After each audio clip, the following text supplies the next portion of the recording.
One $7.99 sofa love seat combo is great. Two $7.99 sofa love seat combos, well, that's splendid. What about 16 $7.99 sofa love seat combos? Well, that would have to be splendiferous. Choose your style, contemporary, traditional, or transitional. Choose your color, red, white, blue, or brown. Still only $7.99 each. My 16 $7.99 living rooms, only at My Bob's Discount Furniture. And by discount, we mean smart.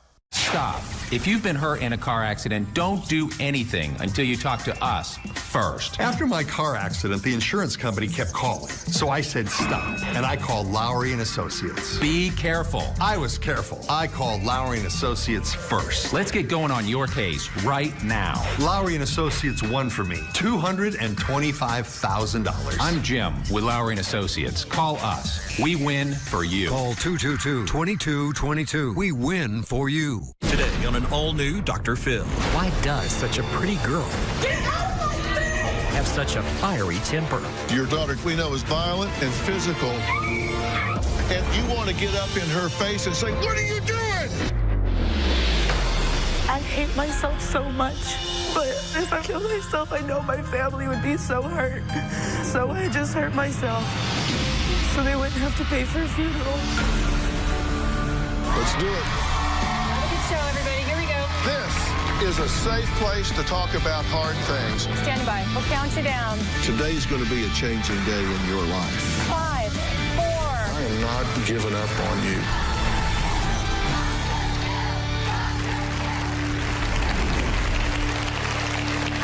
Yesterday, we met 21-year-old Danielle, whose father says she is a ticking time bomb who will take down anyone who gets in her way. Now, David and Carline say Danielle is so out of control that at just 21, she's already been arrested twice. Once for punching a man she was dating, and the second time for public intoxication just days before Danielle was set to appear right here on the show. David also suspects Danielle is self-medicating with alcohol, marijuana, and other drugs. His suspicions were confirmed when he received a call from one of Danielle's friends who told him where he could find her drugs. Danielle says when she loses control, she rages, says all of her beatings are justified, and admits to driving high and drunk. Here's what happened yesterday. My daughter Danielle is a ticking time bomb. Hurtful, revengeful, mean, unpredictable. Get out of my face! Get out! She gets into this rage. She is in my face. Don't cuss at me! We're at the detention facility right now. We're going to pick up Danielle and take her home. What were you arrested for, Danielle? I was drunk in public. Do you have any idea what I went through last night? I tried contacting everybody. I tried with contacting what? With the phone. You've been dealing with it for so long. What is your theory? She has a huge heart, but she has anger issues. Don't yell at me! When I get mad, I rage. Nobody can recognize me. I can't even recognize myself. Shut the up! One time, I was bashing my head in my face with a metal tin so bad, the tin ended up slicing my head open. Hi, hypocrites. Take me through the moment when you're pulling your hair. Take me through the moment when you're actually gouging your own eyes. I've cut my legs. I've burned myself with cigarettes. I've bitten myself. Does it work in the moment? Oh, it works. It relieves the pain 100%. Marijuana is something that helps me relax. They want to hear me say I do other drugs, but I don't. I had suspicions. I went into her room. She keeps her money in this, and that's her cocaine. That was something that I've had for a while. I kept it in that tin. When Danielle was about 7 years old, she said, "Mommy, I'm hearing these voices and they're telling me to take pencils and stab my sisters in the eyes." That's where it all started. It's just gotten worse. Who do you think you're talking to? Why are you I am your father. Why are you in my face? You think that he gets in your face first. Oh, most definitely. What if I'm the one person that maybe sees this differently than the other 9 people that you've seen? You know? Well, let's hope you can pull that secret wisdom out from somewhere. You want to know what I think? Yes, I do. Do you? I think your behavior is self-destructive. I think it's outrageous. I think it's often criminal. I think it's illegal in so many different ways. I think it's assault. I think it's battery. I think it's drunk driving. I think it's violating drug laws. I think it's reckless. I think it's endangering. I think it's pathological.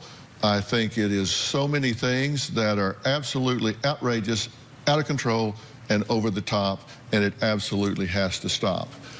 I think it's completely outrageous and out of control. And I don't ask myself why you're behaving that way. I ask myself why not. I ask myself why not. I'd look at what you have been through and are going through, and I actually think I would do the same damn thing you're doing. I really do. I am so sorry that you have been through what you've been through and are going through what you are going through. I don't even know how to tell you. You say nobody listens to you, nobody gets it, nobody understands. Look me in the eye. I do. You are screaming for help so loud, you are so frustrated, you don't even know what to do. And I want to look at some tape here. Get out of my face! Get out of my face! Why are you doing that? Because you're Let go of me! Stop. No. Okay, that's fine. Sit right there. I'm like, hey, David, can you watch the pasta? Okay, rack it back to the top with Dad. Stop.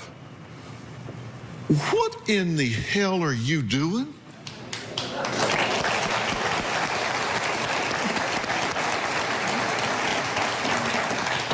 I'm just seriously. You want my help, you really do. So you got to be willing to hear the truth. Absolutely. You know you have someone here that is volatile. You know you have someone here that has a difficult time with authority, has a difficult time with confrontation, has a difficult time with modulating her anger, and so you want to get up in her face and say, "What are you doing? What do you expect her to do?" You couldn't provoke her anymore if you put her in a cage and poked her with a stick. What the hell are you doing here? I'm just trying to get her attention. Oh, you got it. I did. You can't tell me that you don't realize this is going to bring about a confrontation that is explosive. I know it is. And let me ask you something. There's a point during that tape where you're talking to her and you're in her face and then you slide around to the side and you whisper in her ear. What are you saying in her ear? I'm not gonna win this. Who do you think you are?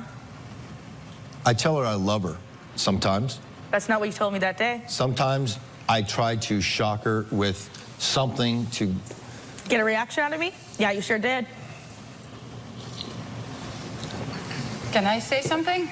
Sure. Because I did not tell him that I sent this video. Because I just kept it a secret because I'm thinking, this is what's happening. He gets in her face. He doesn't even realize it. So you scream at her, and then you slide around to the side and whisper in her ear. Are you trying to make her insane? No. That's called double bind. That's a message where you say, get back, come here. Get back, come here. Get back, come here. That's a prelude to schizophrenia. That's what the message you give a child that confuses them. It says, get away, come here, get away, come here, get away, come here. They don't know. It's what's called a schizophrenogenic parent. It's very confusing. And then we say, we don't know why she's acting this way. I don't have the answers, Dr. Phil. Because you can't make sense out of nonsense. And later, I hate myself so much. There are times where I just want to die. But if I would ever kill myself, I know my family would be so hurt. So that's why I just hurt myself. So they wouldn't have to pay for a funeral. Tomorrow, on an all-new Dr. Phil. She claims her mother-in-law... You're trying to run her off. You've got no trespassing signs. She got a restraining order against me. After she took one out against me. ...is really a monster-in-law. Weren't y'all chasing each other around the truck? Didn't you clothesline her? No. So you happened to have your arm out and she ran into her. I did. Whose side will he take? Where would you like your chair? Can I sit next to you? Hell no. That's tomorrow.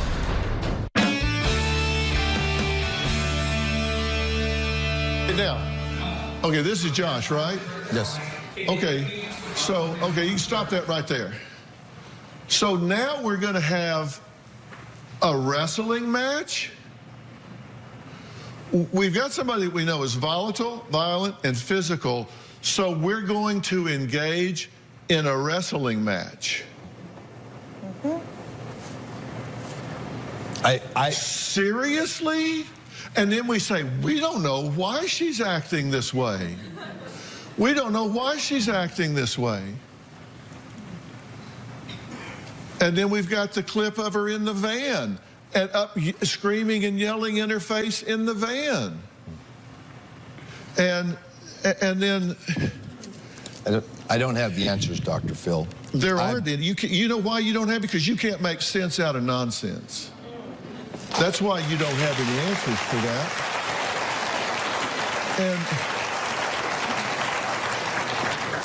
that. And didn't you tell me in here that at one point you were trying to talk to her and you were chasing her?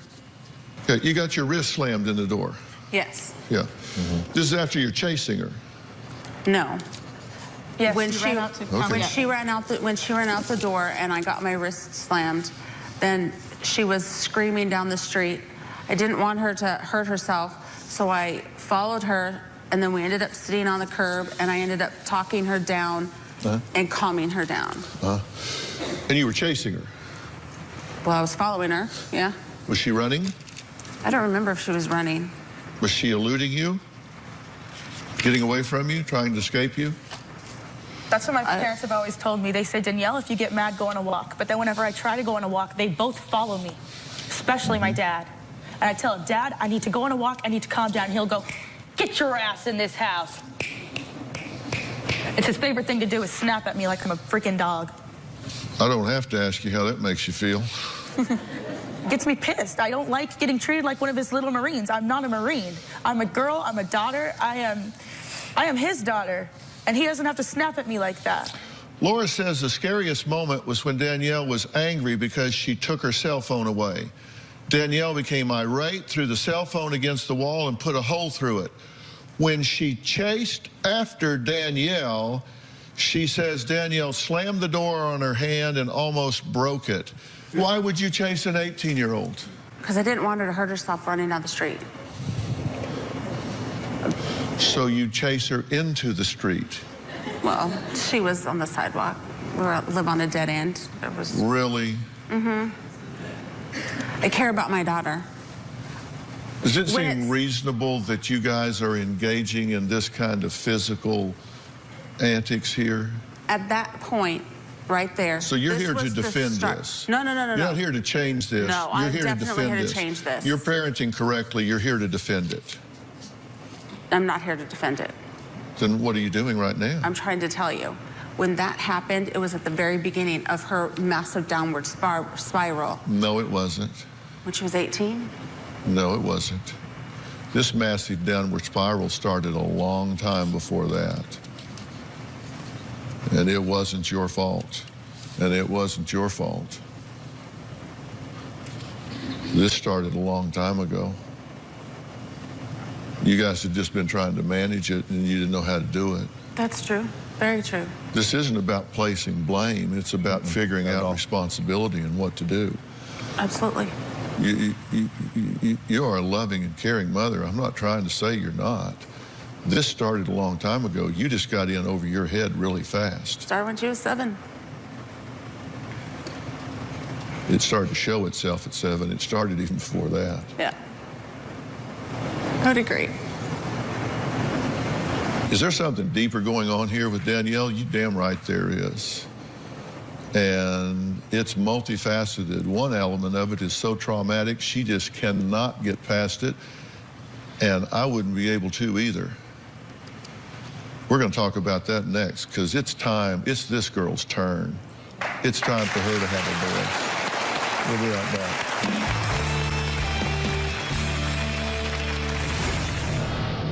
I took my phone and I started bashing my head, and I broke the screen and I snapped it in half, and I tried getting the pieces and I tried cutting my legs up.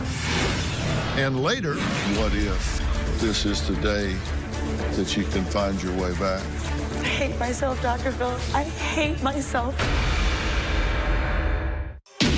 You're just a loser, Paul.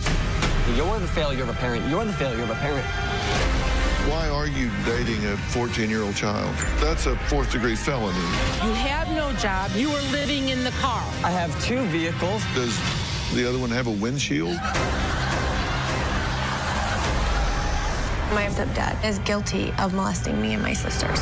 You know what you did. I didn't do what you said I did. Oh, yes, you did. Your daughter's 14. You say, I'm giving her dope because all kids smoke dope anyway. You have messed her up. You just want to turn it into I'm the bad guy. You are providing your child with alcohol, allowing her to have sex. You are committing a crime. Plus, a woman he's never met. My fiance, Kimberly, is a truly awesome woman. She's currently stuck in Amsterdam. And she needed money to get home. An act of betrayal. You didn't send Kim any money? No, I didn't. You scammed me out of $200,000, and if I could find you, I'd kill you. A shocking revelation. She's not in Amsterdam. She's here. Come on out.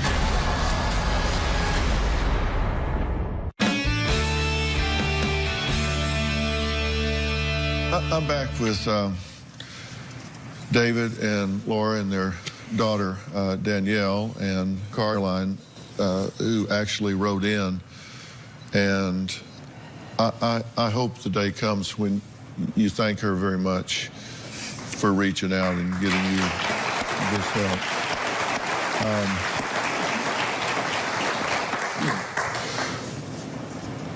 Something horrific happened to you when you were 19. Yeah. May I have your permission to talk about that? I give you permission? Okay, because I wouldn't violate your privacy without. No, it's totally okay. Okay, We're here for everything. You understand why I asked. I wouldn't just do that. I understand. Let's take a look at this. I don't trust men. Part of the reason is when I was 19, I was raped by 2 men. I was passed out. They tagged my body. They wrote with Sharpie their names all over me, and all I remember is saying no and crying.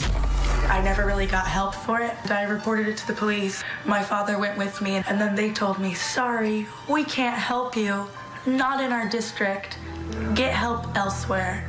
After they had already had me explain all the nasty that had happened to me in front of my dad.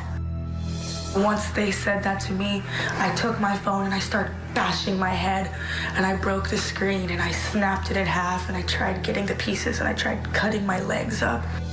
I lose myself. I get lost in myself.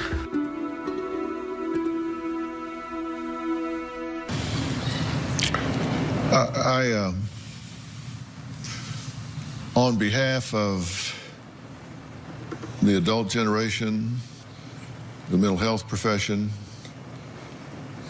law enforcement, if nobody has apologized to you for the manner in which this was mishandled and the manner in which it wasn't handled afterwards, let me just say on behalf of everybody involved, I'm really sorry this happened this way. I'm sorry it happened to you. I'm sorry it was handled the way it was handled after it did.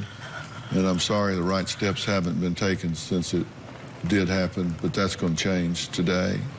But I'm really sorry.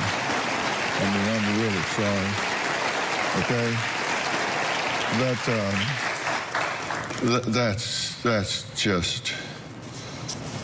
That's just terrible. That's just terrible. And there's one thing you won't hear me say today, and that's I know how you feel.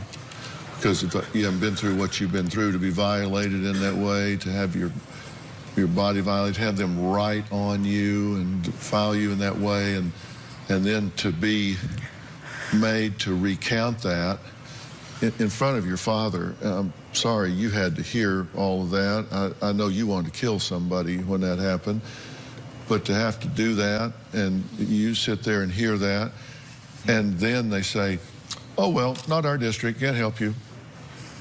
Goodbye. It just, what the hell? I mean, seriously, what the hell is going on? And then so you're left to deal with that. And while I can't tell you that I know how you feel, I can tell you that I have talked to many, many survivors of rape, sexual assault, and abuse.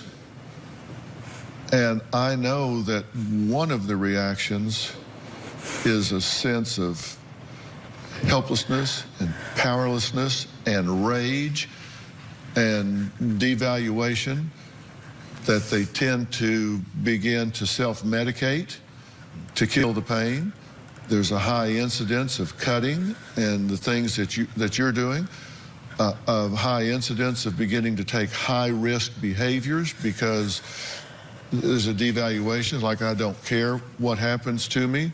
At this point, a tendency to define themselves as, well, this is just what I'm worth. It's just, I've been violated and I'll never be okay again. It leaves a gaping, horrible wound. And for you, that's never been attended to. It's never been healed. It's never even been acknowledged. And when I see you raging and I see you reacting to authority and to men and this kind of snap here and a Marine-type father, you're paying for the sins of others. It's not that you're an evil guy, you're paying for the sins of others. And it's just, I'm sorry. Do you hear me? You deserve better than that. And when I said I don't ask myself why you're behaving this way, I ask myself why not. There were two men, and I wasn't able to protect myself. They wrote on me with Sharpie, and I just remember looking at myself in the mirror and feeling, did I do this to myself?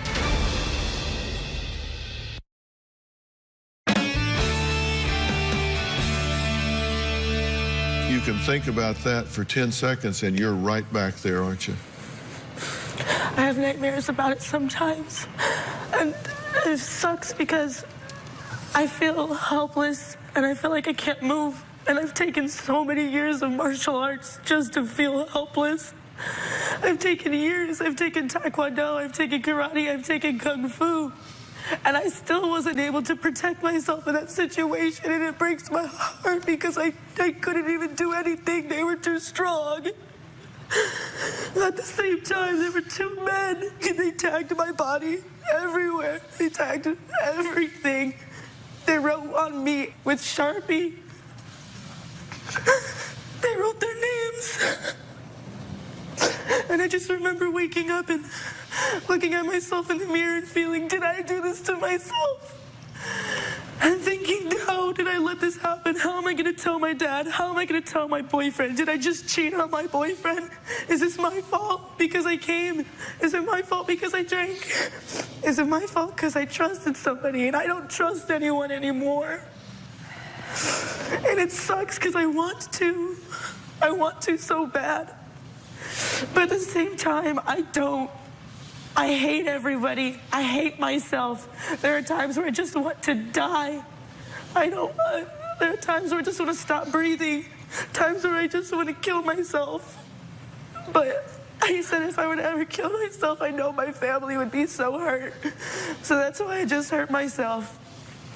So they wouldn't have to pay for a funeral.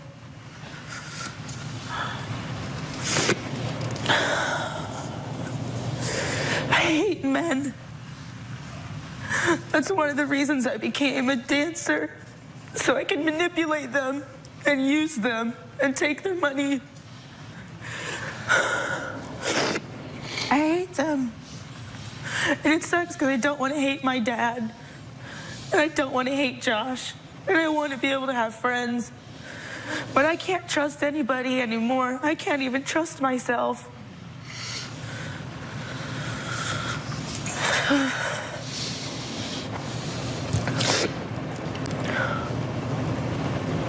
When we started this conversation, I said, what if this is the day that you can find your way back? This is the day that you can find your way back to you, that you can find your way back to trusting and being part of your family with your mother and your father and trusting and loving yourself. I hate myself, Dr. Phil. I hate myself. I hate myself so much. That's one of the reasons I do drink, is because I don't want to feel it. I don't want to feel it.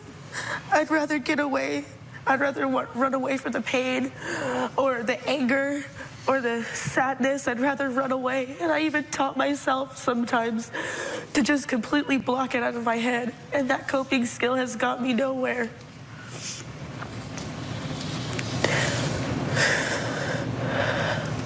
You're somewhere very different right now than you thought you'd be when you got here, though, aren't you? Yes, I am. I have a plan. You want to hear it? I do.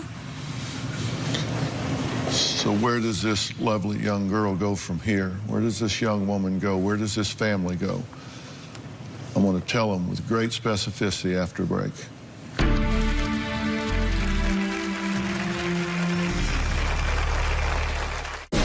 On an all-new Dr. Phil, she claims her mother-in-law... You're trying to run her off. You've got no trespassing signs. She got a restraining order against me. After she took one out against me. ...is really a monster-in-law. Weren't y'all chasing each other around the truck? Didn't you clothesline her? No. So you happened to have your arm out and she ran into her. I did. Whose side will he take? Where would you like your chair? Can I sit next to you? Hell no. That's tomorrow.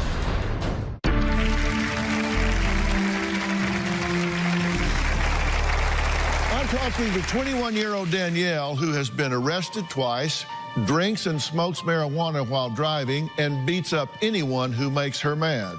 She's been stopped by the police 6 or 8 times in addition to being arrested.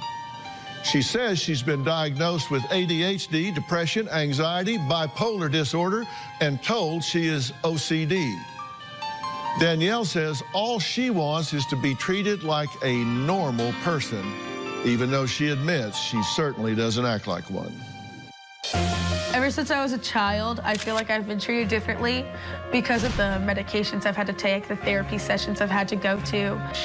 When Danielle was about 7 years old, the doctor said that she believed Danielle was bipolar, had anger disorder, and obsessive compulsive disorder, and prescribed us with a medication. I've taken Danielle to a psychiatrist. Recently, the psychiatrist believes she may have dual personality disorder. I really don't want to go to therapy. Straight up, I don't believe that they could help. I'm tired of therapists saying, but how do you feel? I don't know what I feel, bitch, so I can't tell you how I feel. They put you on Ritalin when you were 7. And so loft. And, yeah, I'm getting to that. It's an interesting study, a very longitudinal study that's just come out that people that are put on Ritalin before the age of 23 have a very toxic reaction brain-wise compared to people that are put on it after 23, because the brain is still developing before 23. And this is a major, major finding that is going to impact the treatment of ADD and ADHD, and it can create what is known as an iatrogenic illness.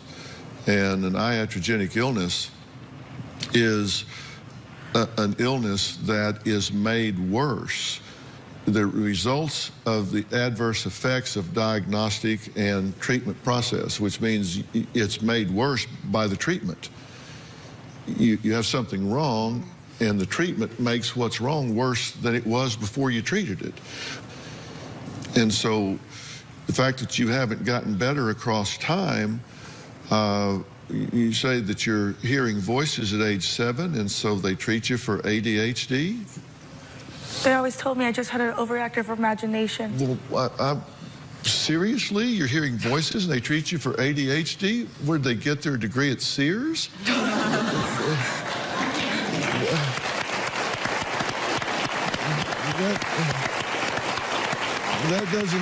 That doesn't even almost make sense. And that doesn't mean that you're psychotic by any stretch. I'm not saying that. But I don't know what is going on. But we need to find out. I think you're very intelligent. I think you have found ways to survive. You're still here. Through everything you've been through, at 21, you're still here.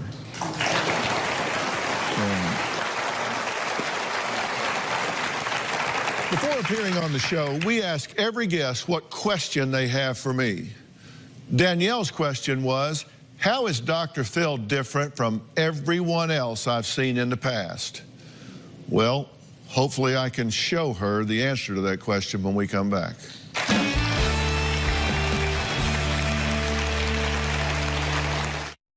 The #1 show in daytime is taping now. All we need is you. You're going to be in the Los Angeles area and want to watch a live taping of the Dr. Phil Show? Call 323-461-PHIL. That's 323-461-7445 or visit drphil.com. Tickets are free, and I hope to see you soon.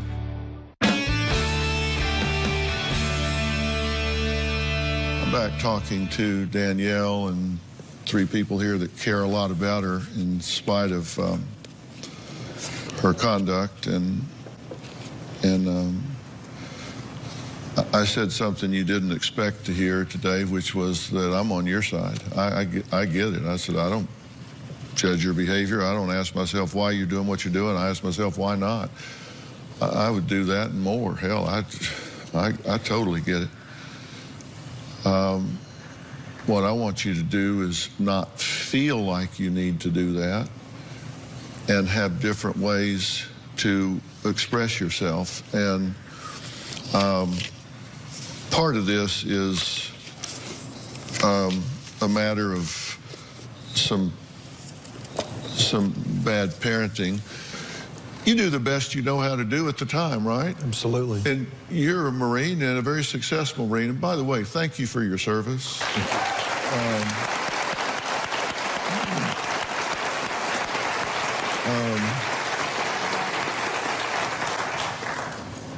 Twice and for 28 years. Seriously, thank you for your service. Being a Marine is not a job, it's a way of life. And sometimes it's hard to separate the Corps from the family. True. And you just are who you are, and you've taken what works there home, and it doesn't work at home. Even almost. But you've done what you know how to do, and the fact is that you're a very loving father. You have to give him credit. He's on Dr. Phil. Dad's on Dr. Phil. It's the last place he wants to be. Same. But he is here, and you need to learn some new ways to do this. And you're Absolutely. Very bright and worldly guy, and I have no doubt that you can do that.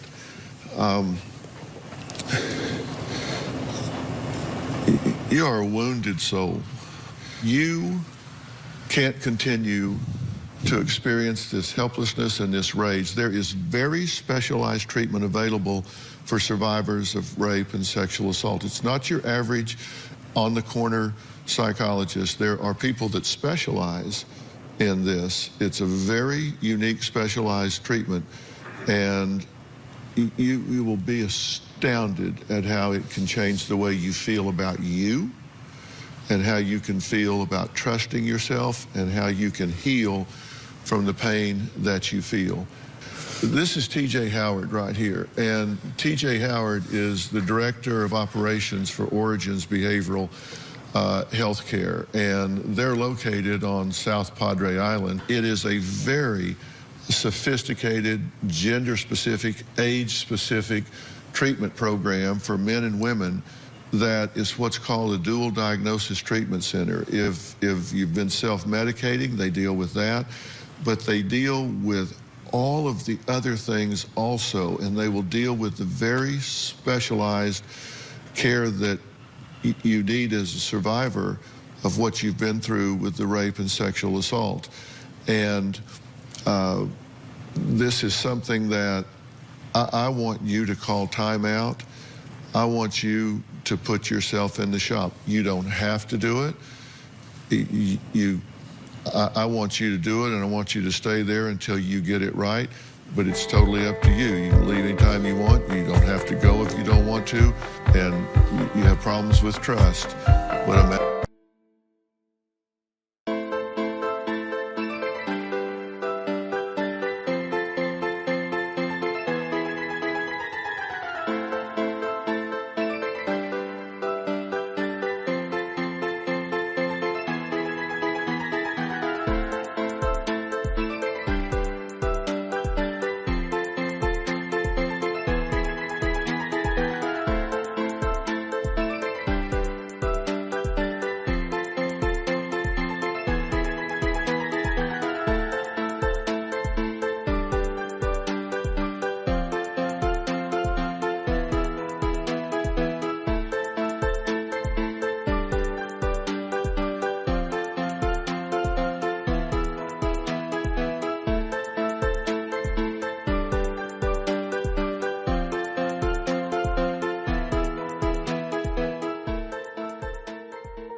Swear I won't forget this, why do I regret this? In my mind reckless, thoughts are feeling endless. Sitting up I'm breathless, anxiety's infectious. I feel so defenseless, betrayed and embarrassed. I hate being open, I hate being broken. I feel like an ocean filled up with emotion. Anger ain't a potion, rub it on like lotion. I can feel it soaking, reopen, the scars have awoken.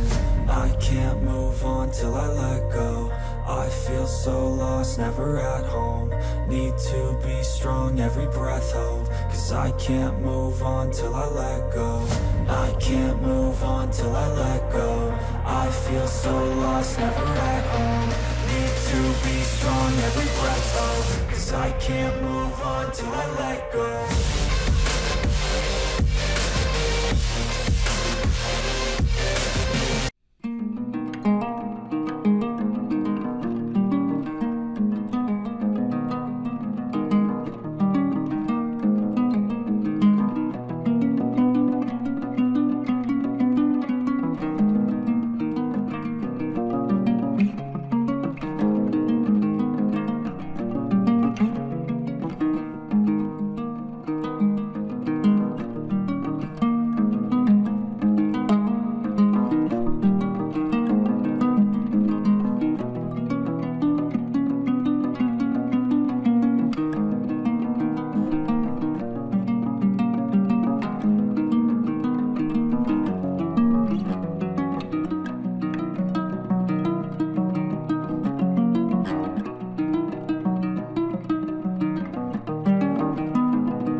trust me to let us evaluate and give you some answers that you need. Will you do that for me? I can do it. Yeah. All right. Okay. And also, we want to make sure you don't get misinformation to your medical questions. Next up, answers to important health questions from you. Stay right here.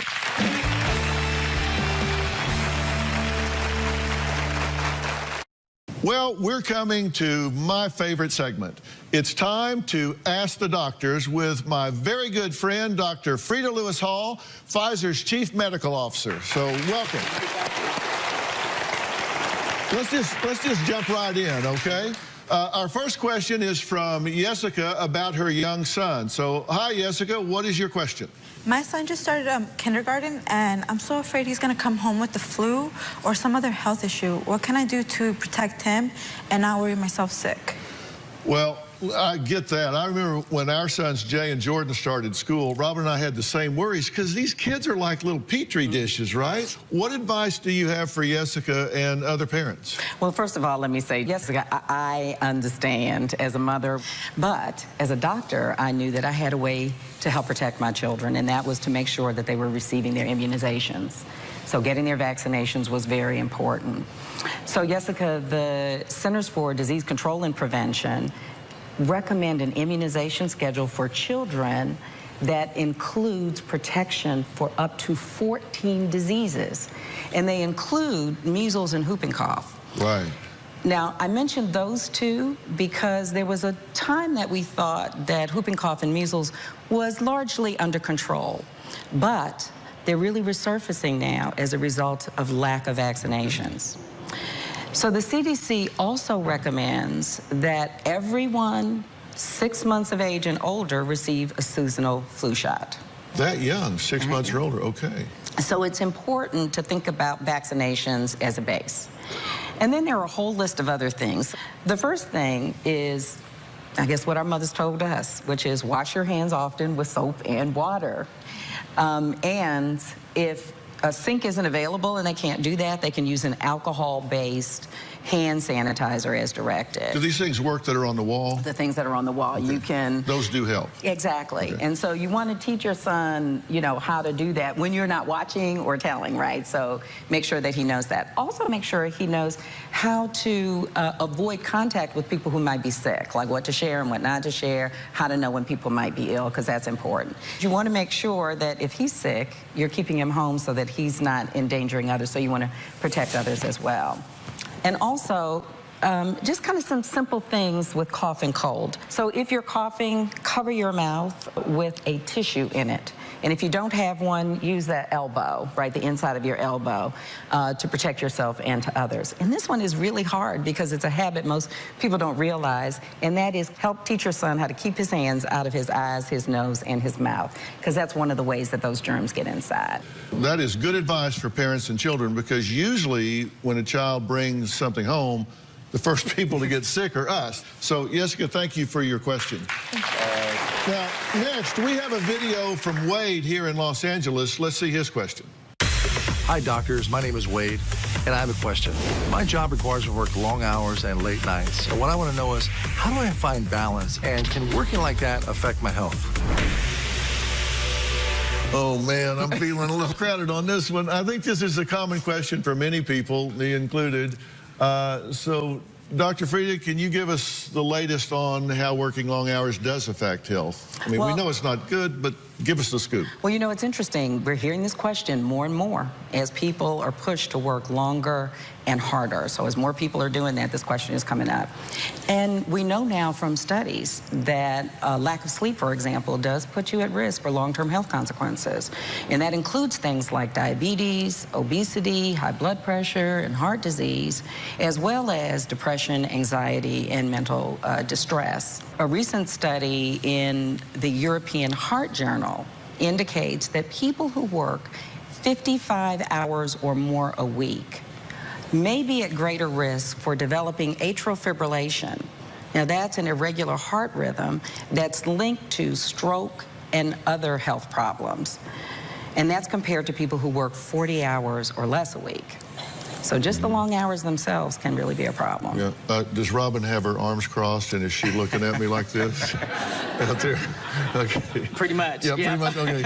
All right. Now, there are specific strategies to balance work and the rest of your life before it affects your health. And I want to talk about these just in terms of life management. First, talk to your manager. Are the long hours really needed? And could you strike a balance between maybe being at work and sometimes working at home, and improve the quality of the sleep that you get? And by that I mean remove distractions from your bedroom like TVs, cell phones, computers, because these inhibit sleep.